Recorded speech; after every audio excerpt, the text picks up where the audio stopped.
Hi guys, this is I'm Stuck and welcome back to our history series on America 1920 to 1973. Today we're tackling one of the aspects of the 1920s boom that often gets overlooked, the people who are left behind. While the headlines celebrated the roaring 20s and unprecedented prosperity, the reality was that millions of Americans saw absolutely no benefit from the economic boom. In fact, some groups actually became worse off during this decade. By the end of today's video, you'll understand the shocking statistics about wealth inequality in 1920s America, why farmers suffered terribly during boom years, how racial discrimination excluded minorities from prosperity, and which traditional industries were left behind by economic change. Before we look at specific groups, let's establish just how unequal 1920s America really was. By 1929, America had reached levels of inequality that wouldn't be seen again until the 21st century. The richest 1% of Americans owned 40% of the nation's total wealth, while the richest 5% owned 33% of all of the income in the country. Meanwhile, at the bottom, the poorest 40% of families shares just 12.5% of the nation's income, and even more shockingly, 42% of all American families lived on less than $1,000 per year. This $1,000 was considered as the poverty line, barely enough for basic survival. If there was one group that suffered most during the Roaring Twenties, it was American farmers. While the cities prospered, rural America experienced its own depression that lasted an entire decade. American agriculture faced a perfect storm of problems during the 1920s. Firstly, there was overproduction and falling prices. During World War I, European countries could not grow enough food, so American farmers expanded production and took out loans to buy new equipment. However, after 1918, European agriculture recovered, reducing demand for American crops. American farmers therefore were producing more food than the world needed. The results were devastating. Wheat prices fell from $2.50 per bushel in 1920 to just $1 by 1929, and cotton prices dropped 50% during a decade. Secondly, new technology meant fewer jobs. Tractors and mechanical harvesters replaced farm laborers.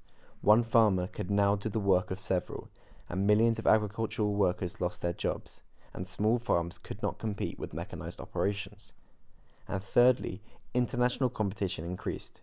Countries like Argentina and Australia increased agricultural exports, and American tariffs made it harder to export crops, and European countries imposed their own tariffs on American food. The statistics tell a story of widespread rural suffering. Over 600,000 farms were lost to foreclosure between 1920 and 1929. Farm income fell by 50% during the decades, and rural banks failed at twice the rate of urban banks.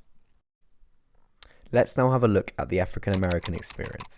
So while some white Americans enjoyed prosperity, the vast majority of African Americans were systematically excluded from the economic boom through racism, discrimination, and legal segregation. In 1920, about 85% of African Americans lived in the South, where segregation laws created a system of poverty. Economic segregation meant that African Americans were barred from most skilled jobs, and labor unions typically excluded African American workers. Also, professional occupations like law, medicine, and teaching were limited to serving African American communities only. Social segregation created separate schools, hospitals, restaurants, and public facilities. African American schools received far less funding than white schools, and public facilities were also inferior. The majority of African Americans in the South were also trapped in the sharecropping system. Here's how sharecropping worked. So African American families rented small plots of land from white landowners.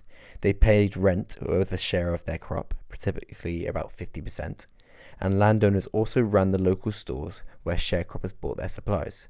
Families often ended up deeper in debt than when they had started. Let me quickly give you an example of how sharecropping economics works. So a family may grow $1,000 worth of crops. $500 of this would go to the landowner as rent. $400 may be spent at the landowner's store for supplies and food. So the family keeps $100 for the entire year's work. Next year they must borrow money to plant again. This system kept African Americans in poverty and debt, making it almost impossible to accumulate wealth or improve their situation. We're going to explore the entire African American experience in a later video in this playlist, so stay tuned. Now let's have a look at the Native American experience. So if African Americans were largely excluded from the 1920s prosperity, Native Americans were almost completely forgotten. They remained America's most marginalized and impoverished group.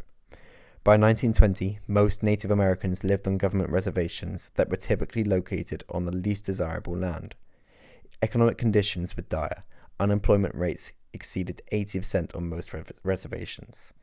Very few economic opportunities existed beyond subsistence farming.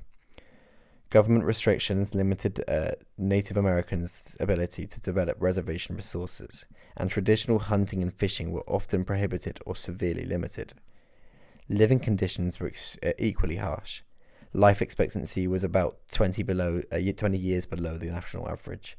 Healthcare was extremely limited, and there was few doctors or hospitals. Housing was also substandard, lacking electricity or running water, and educational opportunities were severely restricted. Federal policies made conditions worse. The legacy of the 1887 Dawes Act had broken up tribal lands into individual plots. Much of this land was then sold to white settlers and mining companies. Native Americans lost over 90 million acres of land between 1887 and 1934, and traditional tribal structures and cultures were undermined.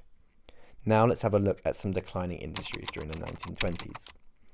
While new industries created wealth, traditional industries that once employed millions of Americans went into decline in the 1920s. Coal was once the backbone of American energy. However, this now faced severe challenges. Electricity and oil increasingly replaced coal for heating and power. More efficient production methods required fewer workers, and mine mechanization eliminated thousands of jobs. The impact on workers was severe.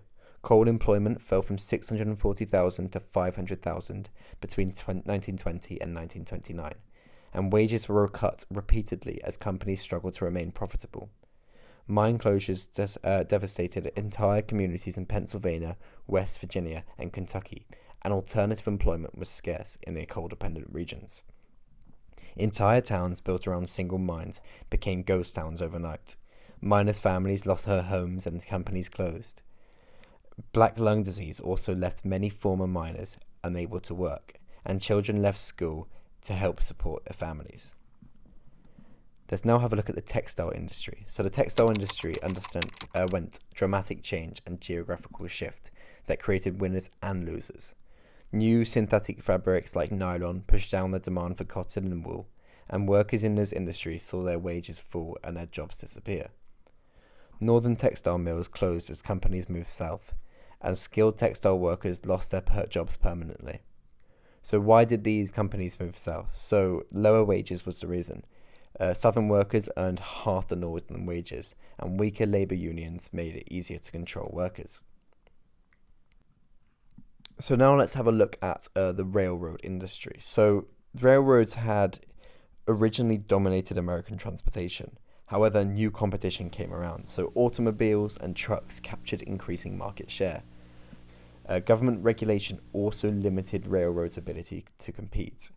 The impact on workers was significant, so railway employment stagnated while these other industries grew. Railway towns lost their economic importance, and skilled railway workers found their expertise to be less valuable. So the conclusion of all of this, this inequality wasn't just unfair, it was actually economically dangerous. When so many Americans had so little money to spend, it limited consumer demand and made the economy unstable. This helps to explain why the Wall Street crash of 1929 led to such a severe and prolonged depression. So that's it for this video. In our next video, we'll be exploring the cultural explosion of the Jazz Age, the music, the entertainment, and social changes. Thanks for watching. Like and subscribe for the complete series, and we'll see you in the next one.